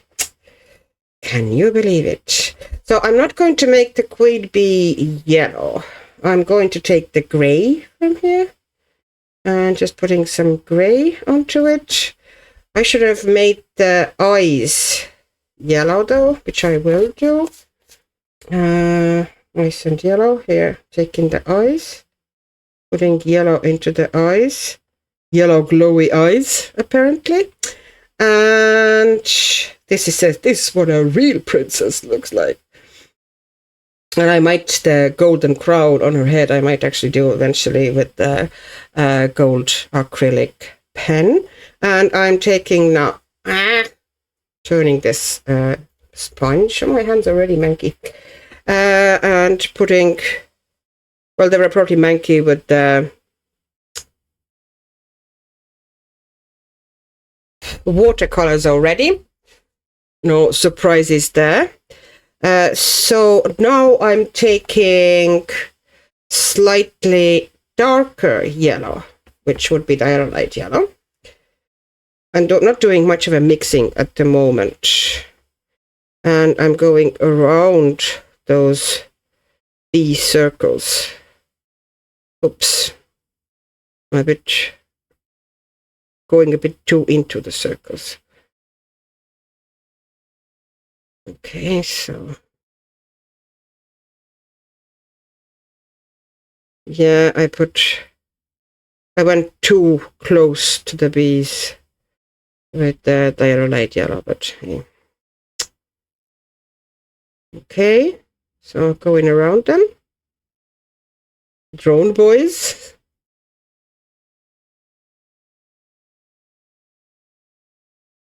Here we go. And here also I'm going to make like circles around it. That diarylite yellow, which is very close to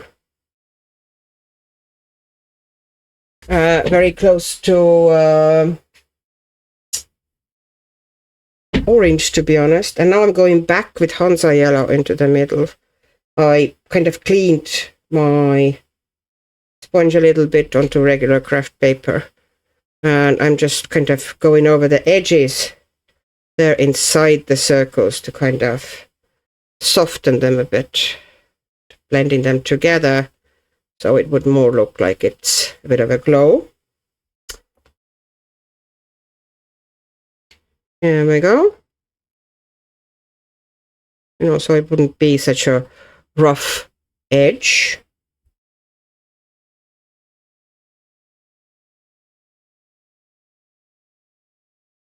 And yeah, just kind of making sure that everything is hunky-dory here. All right, and now I'm taking... Might actually take the orange and see how this is going to work out for me. Let's get it pretty close to the tip here. Okay.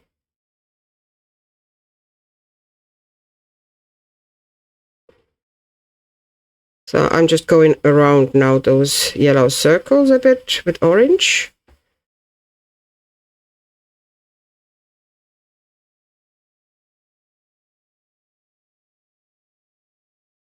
Just kind of, eventually I will probably, kind of try to soften.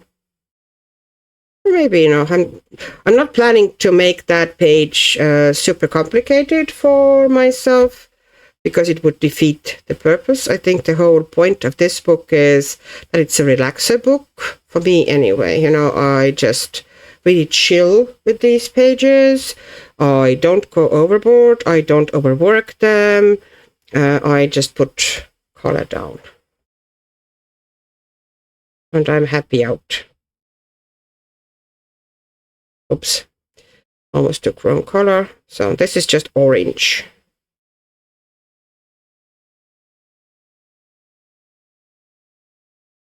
Here we go.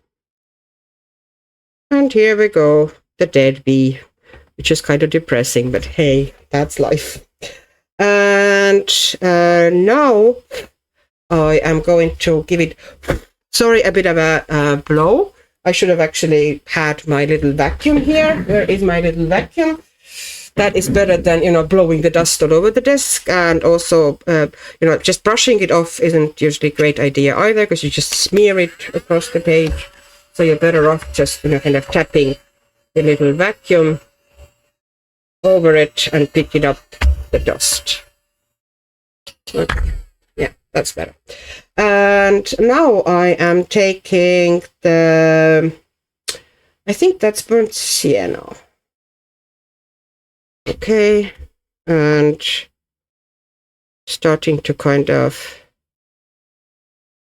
now working it around those glowy areas.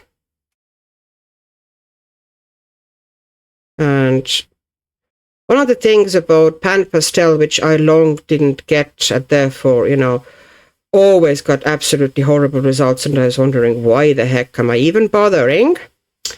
Is that you don't press your tool down very hard. You are gently. My tools at first was, they were going so fast. Kind of basically got holes into them, and the surface looked terrible that I put down. It was all, super blotchy and terrible looking.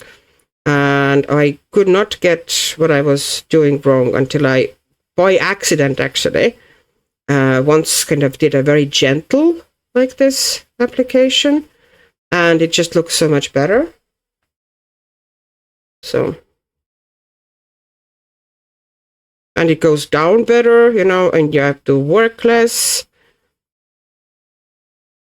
So I want to do the area around the bees with the finer one. So pulling it in. And just being quite gentle on your tool and on the paper.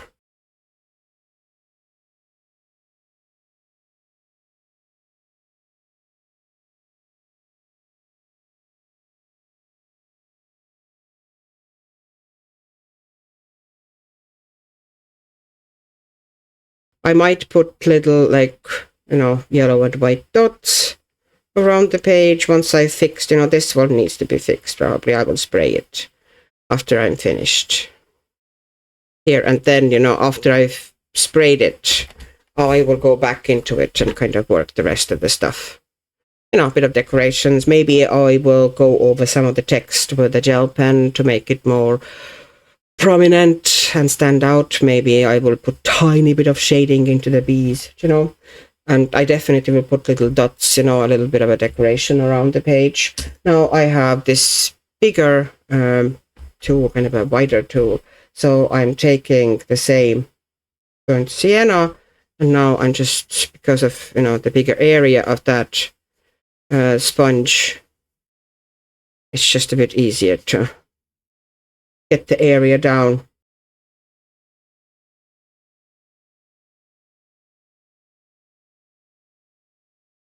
In some areas, things get a bit too sharp or too dirty. I can just go and blend things out a bit with a different sponge.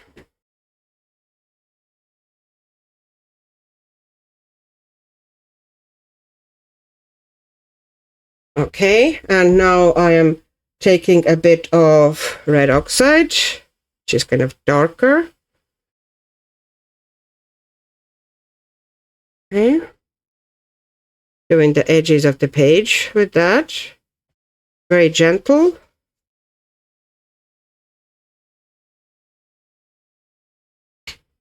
Like this. Yeah, just, you know, the less you kind of rub and apply heavy pressure, the better and more even your result usually is.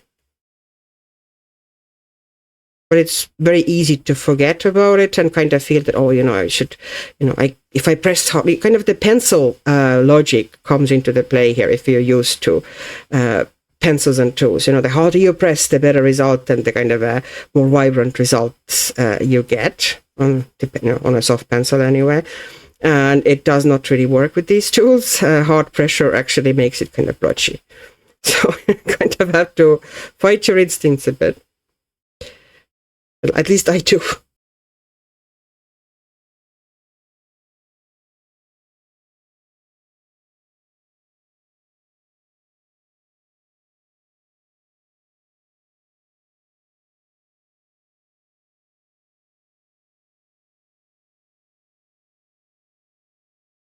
Very, very gentle, like I'm barely touching the paper here, you know, but I'm just depositing very gently the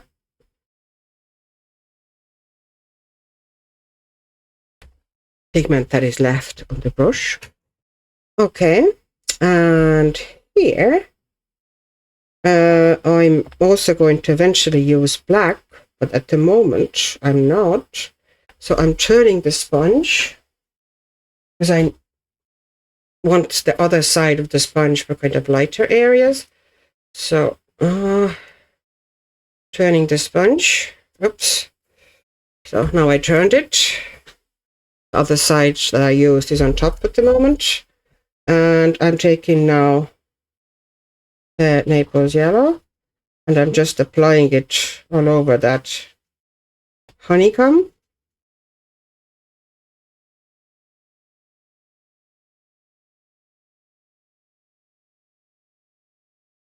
So everywhere, all over the thing. And because it's so light, you know, even if there is some unevenness to this color, you know, I'm not particularly at the moment, you know, trying to be super gentle and whatnot, because it won't show even if there is a bit of an unevenness. So, and a little bit of variation is actually good.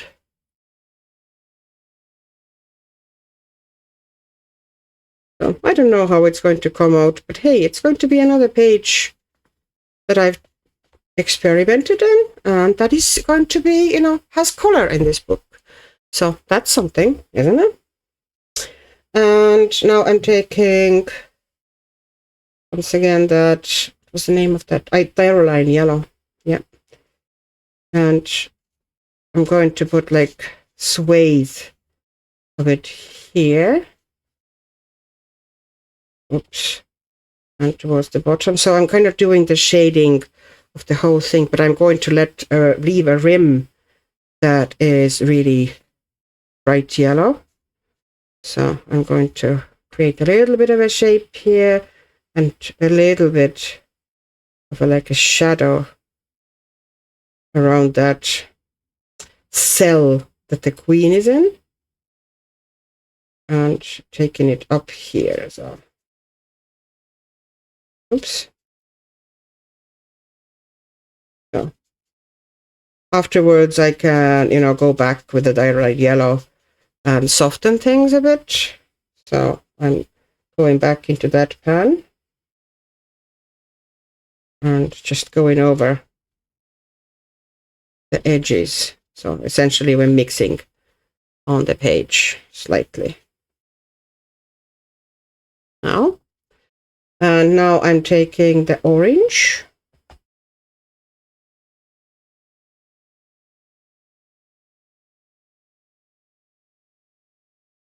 and eventually, after it's been sprayed and kind of finalized, I might kind of try to put a tiny bit of more shading in, but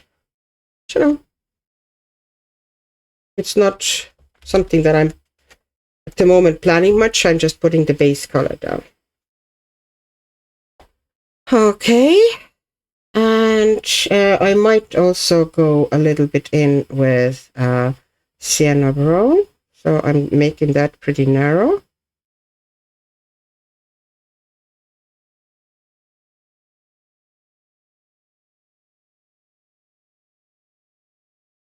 Now I'm kind of rubbing a bit of the pigment off tool onto a piece of paper, kind of just going over the edges with slightly cleaner brush. And I'm also going to take some of that red oxide now and like very narrow band of color, which I now need to soften slightly. So once again, I'm going to rub the majority of it off and just going over the edge like this. So now I have this one, and now I'm going to turn the sponge again, or you could take it off and just put it on again, the darker end of it, but and main thing is now, even if your hands are dirty, do not wet them, because if you get water onto this stuff, you're kind of doomed. Okay, and now I'm taking black. I don't know how that's going to come out. Okay, so just putting it into the corners there.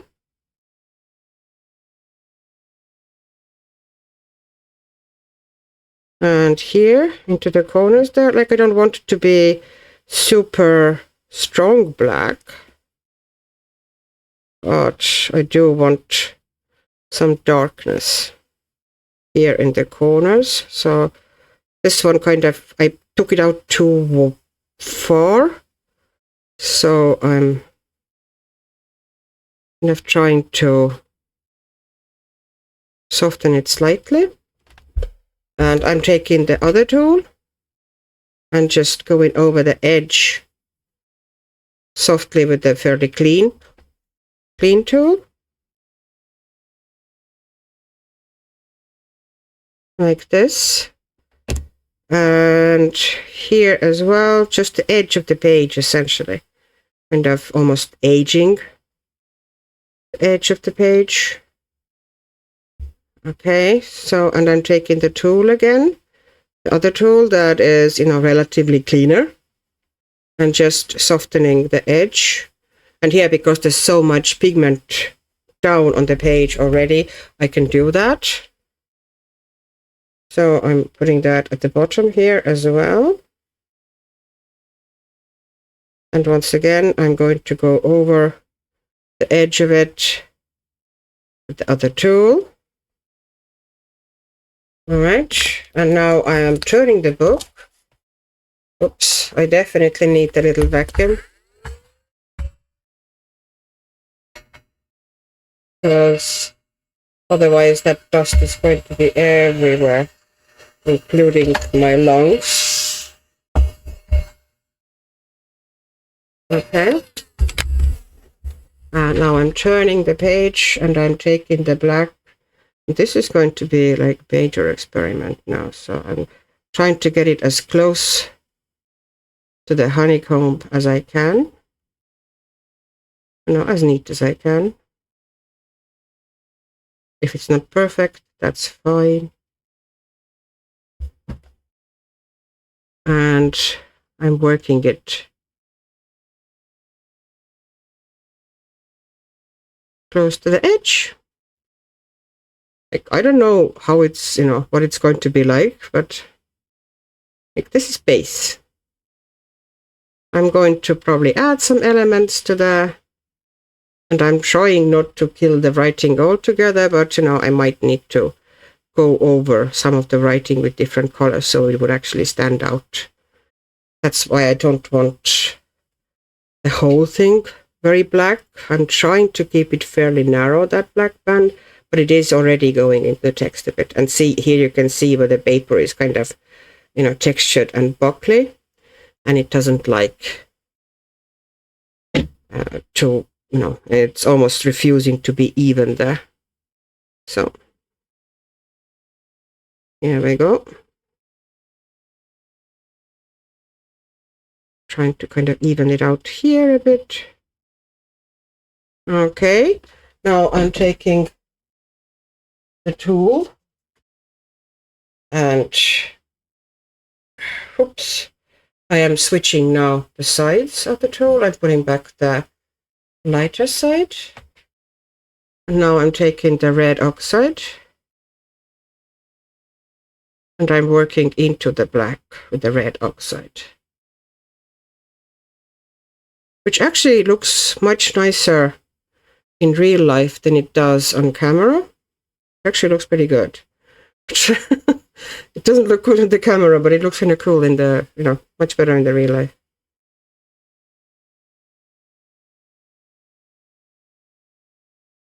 So this is going to be basically a base of this page. I'm not going to do a huge amount of stuff here, but, at least there's contrasts and there's full page coverage. Now we'll probably do some bit of a splatters here and there. I will definitely need to go over the text, or maybe almost rewrite the text, which is also an option. Oops, didn't do it the right way.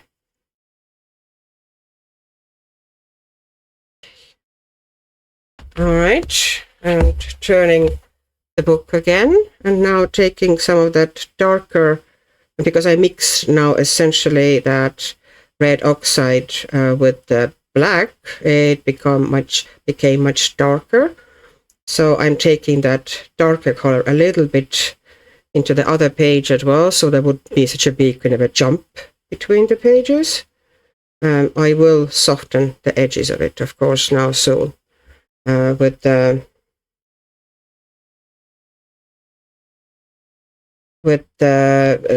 other tool.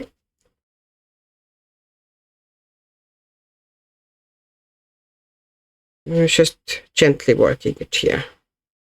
Okay. And where's the other tool? Okay, here you are. It's just laying about. So I'm just, kind of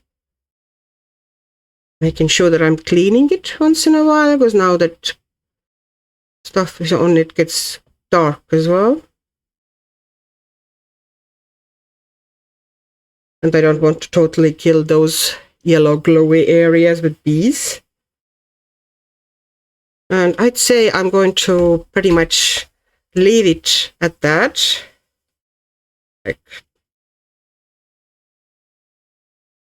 there we go.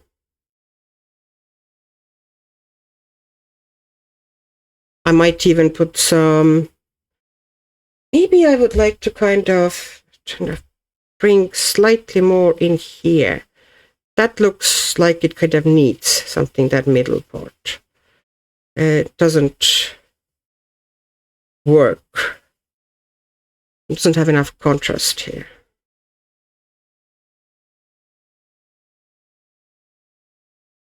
No, there. I think it actually helped. Yeah, and I'm kind of going over the edges with, oops, need to clean it.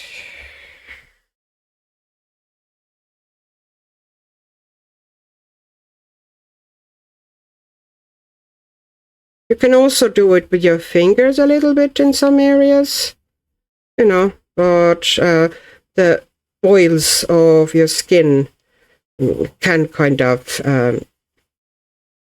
seal and make kind of blotches, you know, kind of like, it's not ideal anyway for moving pastels. Soft pastels, yeah, they can be a tricky medium. You have a bit of a learning curve, but I think they give really cool effects, you know, once you learn them. But, you know, I'm far from experienced in them. So, yeah, there's definitely going to be some, you know, kind of a, like splatters I want to eventually put there. But now, one thing that now I'm going to finally do is that I'm putting a good bit of red oxide onto that sponge tool. And I'm trying to get into the crease of the book with this really, you know, kind of a sharper sponge. And I don't really get there totally, but, you know, it's a bit better than, you know, that big wide white gap there.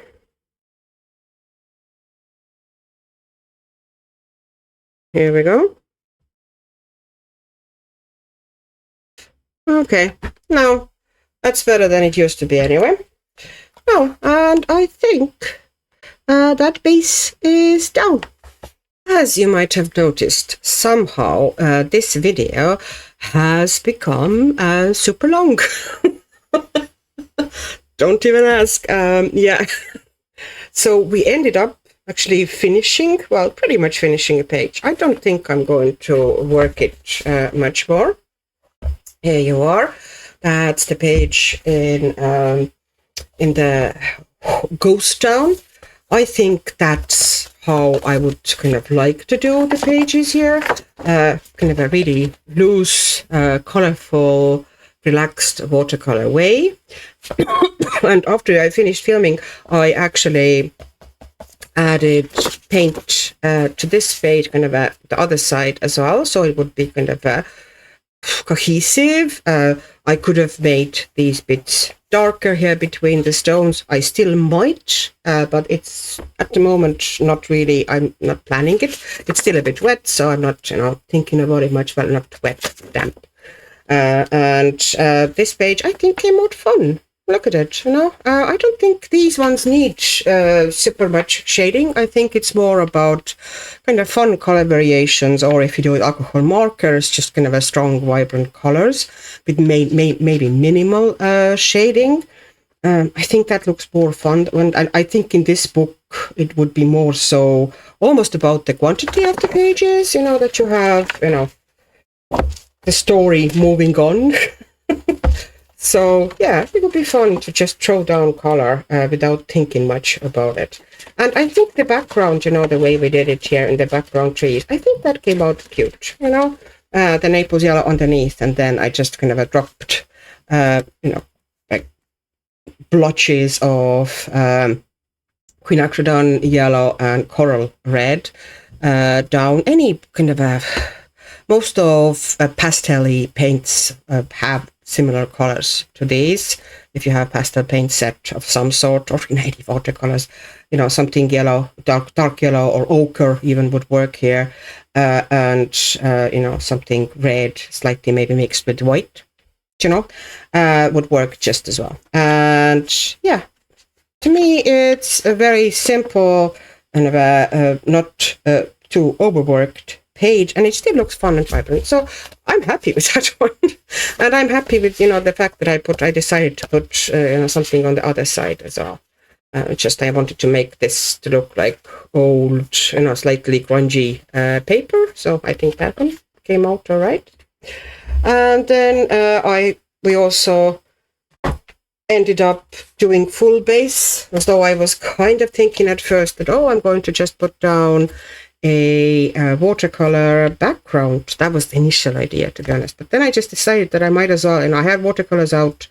I put down the whole base with watercolors. And I think it's a good color base. And now you can see those, it's starting to now kind of settle and develop. And I think you can see the effects now, those dropping the water into paint, how simple it was. And I think those look cool. Those little cauliflower effects here. So yeah, and I don't even know if I'm going to splatter anything else there eventually or not, but maybe I will, maybe I won't. Yeah, I haven't decided yet really, but I think it's a good good color base. Like I kind of got the colors I wanted here, very earthy, so exactly what I was looking for. And then the last page, well, it's actually two double page spreads. Wow, in one video. Wow, look at that now. So this is the honeybee page, which I am planning to finish soon, and finish in fairly kind of a minimalist manner for coloring Bumblebee for her birthday month. So there. That's about it. That's for today. But I think it was a productive video, although, well, I apologize. It was long. But, sometimes it's long, sometimes it's short. If you get a bit bored of some elements, just fast forward. Skip to other parts. Okay, thank you very much for watching. I really appreciate the time you spent with me. Hope you had good time. Hope you maybe saw something that you want to take with you to your coloring pages. If you like my videos, please like and subscribe. And if you have time and will, then leave even a little comment. Smiley is enough. Just a bit of an engagement makes YouTube happy with me. Okay. Hope you're happy. Hope you're healthy. Hope you have loads of creative times. And bye-bye.